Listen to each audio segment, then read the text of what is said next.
जी अस्सलाम वालेकुम। क्या हाल है? सब लोग खैरियत से हैं। बिलावल भुट्टो साहब तेजी से जलसे करते चले जा रहे हैं और उनका जो नैरेटिव है वो एंटी स्टैब्लिशमेंट है और वो एंटी स्टैब्लिशमेंट नैरेटिव से बहुत कुछ हासिल करते चले जा रहे हैं, जबकि दूसरी तरफ से मियां नवाज शरीफ साहब की तरफ से मुकम्मल तौर पर खामोशी है। मियां नवाज शरीफ साहब खामोश क्यों हैं और बिलावल भुट्टो साहब एग्रेसिवली क्यों आगे बढ़ रहे हैं, ये हम आपको आज के वीलॉग में बताएंगे।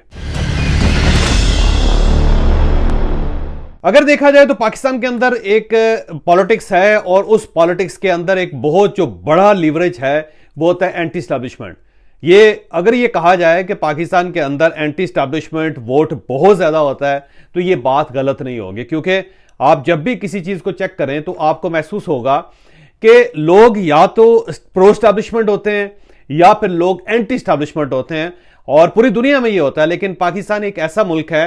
कि जिसमें अगर आप स्टैब्लिशमेंट हैं तो आपके इक्तदार में आने के चांसेस ज्यादा हैं, क्योंकि पाकिस्तान के अंदर स्टैब्लिशमेंट का साथ होना बहुत बड़ी ब्लेसिंग होती है। अगर आप फर्ज करें आप ठेकेदार हैं और अगर स्टैब्लिशमेंट का साथ है, अगर आप इंटेलिजेंसिया में आते हैं, मतलब आप एक्टर हैं या फिर आप राइटर हैं, और अगर आपके ताल्लुकात स्टैब्लिशमेंट के साथ अच्छे हैं, अगर आप इंडस्ट्रियलिस्ट हैं और आपके स्टैब्लिशमेंट के साथ रिलेशन अच्छे हैं, इसी तरह अगर आप पॉलिटिशियन हैं और अगर आपके स्टैब्लिशमेंट के साथ रिलेशन अच्छे हैं, और अगर आप किसी पॉलिटिकल पार्टी के हेड हैं और अगर आपके स्टैब्लिशमेंट के साथ ताल्लुकात अच्छे हैं, तो फिर आपके कामयाब होने के चांसेस बहुत ज़्यादा होते हैं। ये एक ग्राउंड रियलिटी है या मारूजी हालात होते हैं जिनसे इनकार करना पाकिस्तान के अंदर मुमकिन नहीं है। और इसके मुकाबले में अगर आप फर्ज कर लें कि आप एंटी स्टैब्लिशमेंट हैं और आप स्टैब्लिशमेंट को हेट करते हैं, या फिर स्टैब्लिशमेंट आपको हेट करती है, वो आपको पसंद नहीं करती, या उन्होंने आपके लिए पसंदीदगी के दरवाजे नहीं खोले हुए, तो फिर एक दूसरा सिनेरियो होता है। उसमें हो सकता है आपके पास बहुत वोट हों, हो सकता है पूरा पाकिस्तान आपका मतवाला हो सकता है जब आप सड़क पर निकलते हो या फिर आपको कॉल देते हो तो पूरा पूरा शहर इकट्ठा हो जाता हो, पूरा पूरा मुल्क बाहर आ जाता हो। लेकिन उसका हरगिज ये मतलब नहीं है कि आप कामयाब भी हो सकते हैं। फिर डेफिनेटली आपको बहुत सारी चीज़ों में, बहुत सारे मामलात में बहुत सारी अपोजिशन का सामना करना पड़ेगा। अब आपके पास दो चीज़ें होती, एक आपके पास नैरेटिव ये है कि आप एंटी स्टैब्लिशमेंट नैरेटिव ले लें। उसका फायदा ये होता है कि आप इक्तदार में तो नहीं आ सकेंगे लेकिन आप पॉपुलर बहुत ज़्यादा हो जाते हैं। और दूसरा ये है कि आप प्रो स्टैब्लिशमेंट नैरेटिव ले लें। प्रो स्टैब्लिशमेंट नैरेटिव लेने का एक नुकसान तो ये होता है कि पब्लिकली आप डैमेज हो जाते हैं। अवाम आपको पसंद नहीं करते, लोग आपको अच्छी नजरों से देखते, लोग आपसे डिस्टेंस पे रहते हैं। आपका अगर कोई पोल हो या फिर आपका कोई सर्वे हो तो आप उसमें बहुत टॉप पे जाते हैं, हर तरफ से आपके लिए वाह वाह का वावेला होता है, आपको शाबाश दी जाती है, लेकिन इक्तदार से आप दूर होते चले जाते हैं। ये एक दूसरी रियलिटी है पाकिस्तान के अंदर, जिससे इग्नोर करना या जिसको साइड पर रखना या जिससे इनकार करना मुमकिन नहीं है। अब दोनों ये जो नैरेटिव्स हैं ये हमेशा चलते रहते हैं। मसलन अगर जुल्फकार अली भुट्टो साहब थे, वो बिलाशुबा बहुत बड़े लीडर थे, इसमें कोई शक ही नहीं है, कोई शक की गुंजाइश ही नहीं है कि वो छोटे लीडर थे। बल्कि जब वो जेल में थे तो उस वक्त भी भुट्टो का बड़ा गलगला था, लोग बड़ा उनको सुनते थे, लोग उनके लिए जान देने के लिए तैयार होते थे। पाकिस्तान में सिर्फ एक ही लीडर गुजरा है जिसका नाम जुल्फकार अली भुट्टो है। जब उनको गिरफ्तार किया गया तो लोग बाहर निकले, लोगों ने खुद सोजियां की, लोगों ने कोड़े खाए। इसके अलावा कोई एक भी लीडर ऐसा नहीं है जिसके लिए लोगों ने जाने दी हों, या जिसके लिए लोगों ने कोड़े खाए हों, या जिसके लिए लोगों ने सोबतें बर्दाश्त की हों, वो लाहौर के किले के अंदर रहे हों, उन्होंने सख्तियां बर्दाश्त की हों। सिर्फ जुल्फकार अली भुट्टो है। लेकिन इसके बावजूद भुट्टो साहब जेल से बाहर नहीं आ सके थे, और उन्हें जब फांसी चढ़ा दिया गया तो पाकिस्तान के अंदर कोई बहुत बड़ा रेवोल्यूशन नहीं आया। ऐसा नहीं हो सकता कि पूरा पाकिस्तान सड़कों के ऊपर हो और वो कोई 10, 15, 20 साल सड़कों के ऊपर रहे हों और उन्होंने मार्शल लॉ को या अथॉरिटी को मुकम्मल तौर पे पाकिस्तान से वॉश आउट कर दिया गया। कभी ऐसा वाकया नहीं हुआ। अब सेम इसी तरह मियां नवाज शरीफ हैं या मोहतरमा बेनजीर भुट्टो हैं, ये इनके पास भी दो ही नैरेटिव होते थे, कभी स्टैब्लिशमेंट, कभी प्रो स्टैब्लिशमेंट और कभी एंटी स्टैब्लिशमेंट। अगर तो इन्होंने वोट ज्यादा हासिल करने होते थे या अवाम के अंदर पजीराई हासिल करनी होती थी तो ये एंटी स्टैब्लिशमेंट नैरेटिव ले लेते थे, और कभी इन्होंने अगर इक्तदार में आना होता था तो फिर ये दरमियान का रास्ता निकालते थे। जैसे आसिफ अली जरदारी साहब ने 2007 में निकाला कि मोहतरमा बेनजीर भुट्टो की शहादत हुई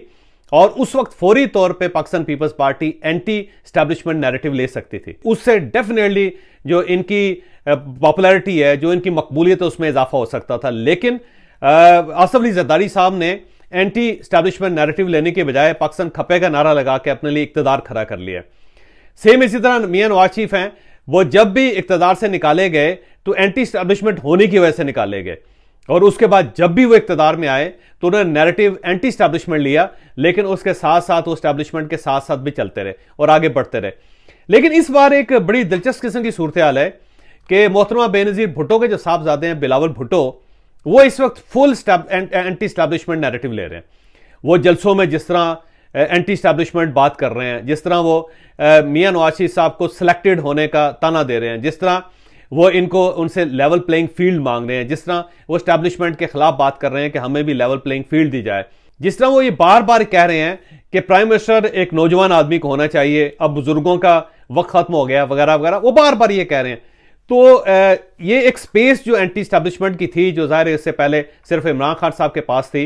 वो अब क्योंकि इमरान खान साहब की पार्टी गायब है और इमरान खान साहब खुद जेल में है, तो उस को ग्रैब करते चले जा रहे हैं बिलावल भुट्टो। इससे एक चीज और साबित होती है, वो चीज ये साबित होती है कि बिलावल भुट्टो या पाकिस्तान पीपल्स पार्टी को ये अंदाजा हो चुका है कि ये जो आने वाले इलेक्शन है इसमें ये बहुत ज्यादा अक्सरियत हासिल नहीं कर सकेंगे, बल्कि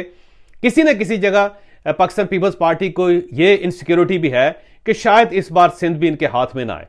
तो अब उनको ये मालूम है कि सिंध भी इनके हाथ से निकल जाएगा, वफाक का तो है चांस बिल्कुल ही नहीं है। तो उसके साथ ही बिलावल भुट्टो ने अपने कार्ड्स बेहतर तरीके से खेलने शुरू कर दिए और उन्होंने वो जो गैप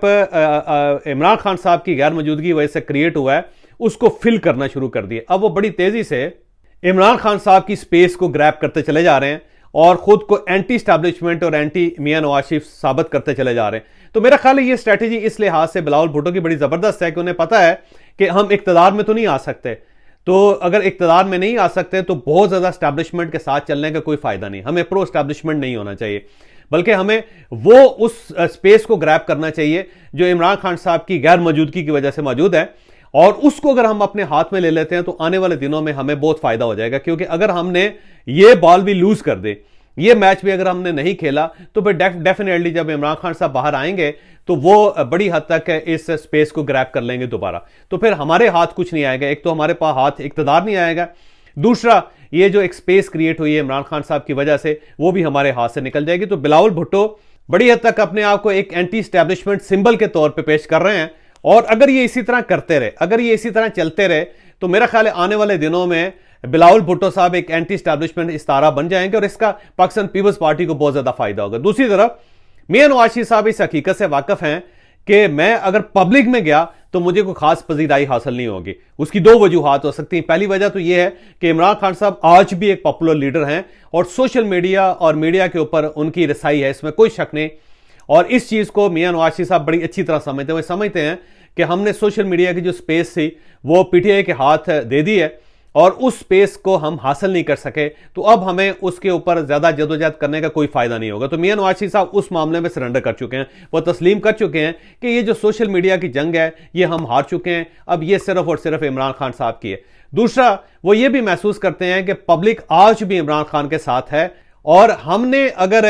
ये थोड़ा सा इनिशिएटिव लेने की कोशिश की या ये साबित करने की कोशिश की कि पब्लिक हमारे साथ है, हम जीत रहे हैं, इमरान खान लूज कर चुके हैं, इमरान खान साहब फारिग हो चुके हैं, इमरान खान साहब जा चुके हैं, तो ये हमारी बेवकूफ़ी होगी। क्योंकि जो ही हम पब्लिक में आएंगे तो ये जो हमारी थोड़ी बहुत इज्जत है वो भी खत्म हो जाएगी। तो मियां नवाज शरीफ साहब इस रियलिटी को बड़ी अच्छी तरह समझते हैं। यही वजह है कि मियां नवाज शरीफ साहब किसी भी जगह पे कोई ऐसी लूज बॉल नहीं खेल रहे जिससे इन्हें नुकसान हो सकता है। आप देख लें, जब से मियां नवाज शरीफ वापस आए सिर्फ इन्होंने एक जलसा किया है, और वो जलसा था मीनार पाकिस्तान का जलसा, और उसमें पाकिस्तान मुस्लिम लीग नून ने अपना सारा जोर लगाया। उस सारा जोर लगाने के बाद पाकिस्तान मुस्लिम लीग नून इस काबिल हुई कि मियां नवाज शरीफ साहब को जो पहला जलसा था उसको कामयाब कर सके। उसके बाद मियां नवाज शरीफ साहब को अंदाजा है कि अगर मैं पब्लिक में गया तो हो सकता है कि ये जो मेरी इज्जत बची हुई है, या हो सकता है जो कुछ मैंने इस वक्त हासिल किया है, ये सारे का सारा लूज हो जाए। और दूसरा ने यह भी अंदाजा है कि जब मैं पब्लिक में जाऊंगा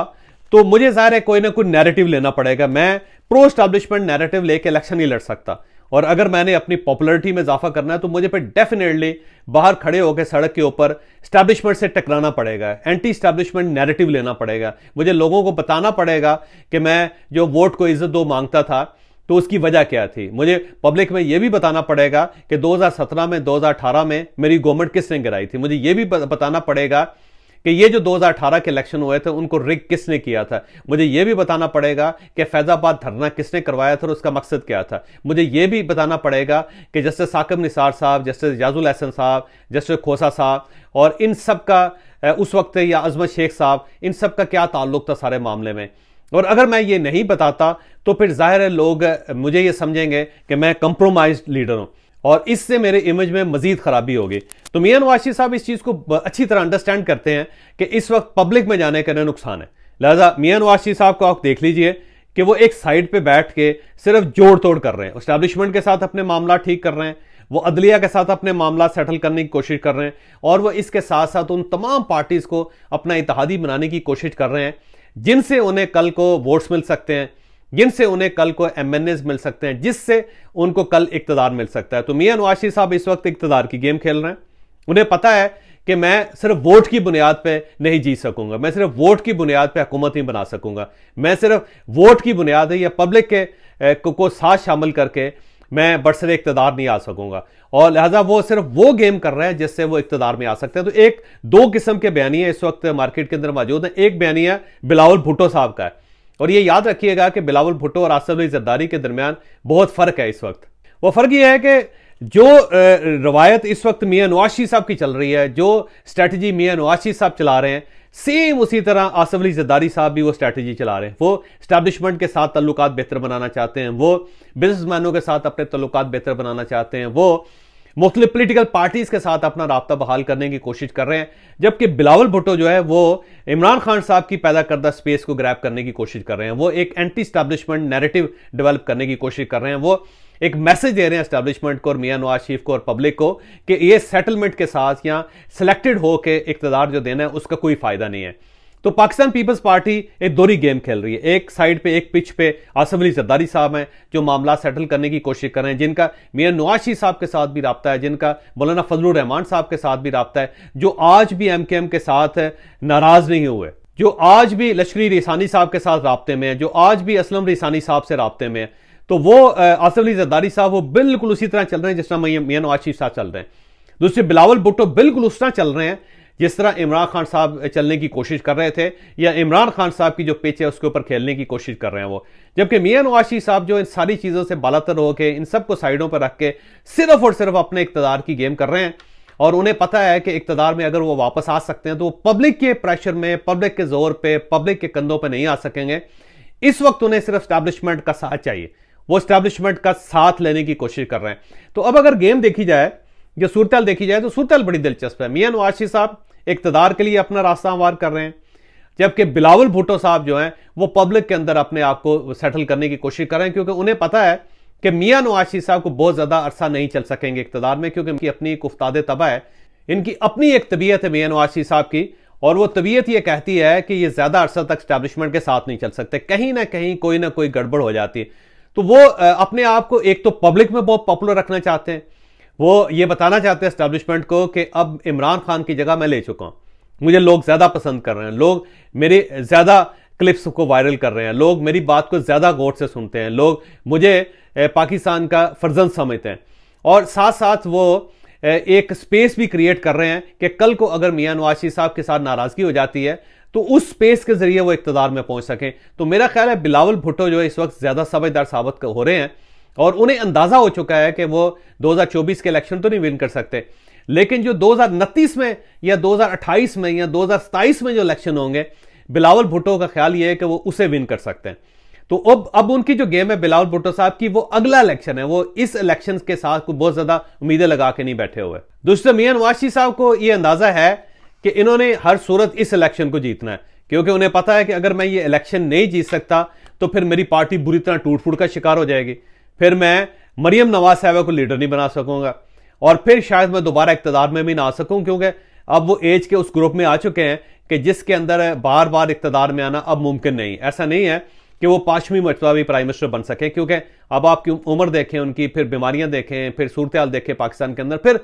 पिछली 3 मरतबा जब उनको इक्तदार से निकाला गया तो उसमें से जो उनको जज्बाती झटके लगे उसका भी उन्हें नुकसान हो रहा है। तो बिलावल भुट्टो जो है वो आवाम की गेम कर रहे हैं मियां नवाज शरीफ साहब इस वक्त इक्तदार की गेम कर रहे हैं और इसीलिए मियां नवाज शरीफ साहब पब्लिक में नहीं जा रहे, क्योंकि उन्हें पता है कि पब्लिक में वो आके बुरी तरह हार जाएंगे, वो अपने अहदाफ हासिल नहीं कर सकेंगे। और जबकि इस चीज का फायदा जो बिलावल भुट्टो साहब उठा रहे हैं वो पब्लिक के अंदर है। तो मियां नवाज शरीफ साहब पब्लिक से दूर, बिलावल भुट्टो पब्लिक के साथ। अब होता क्या है आने वाले दिनों में पता चलेगा।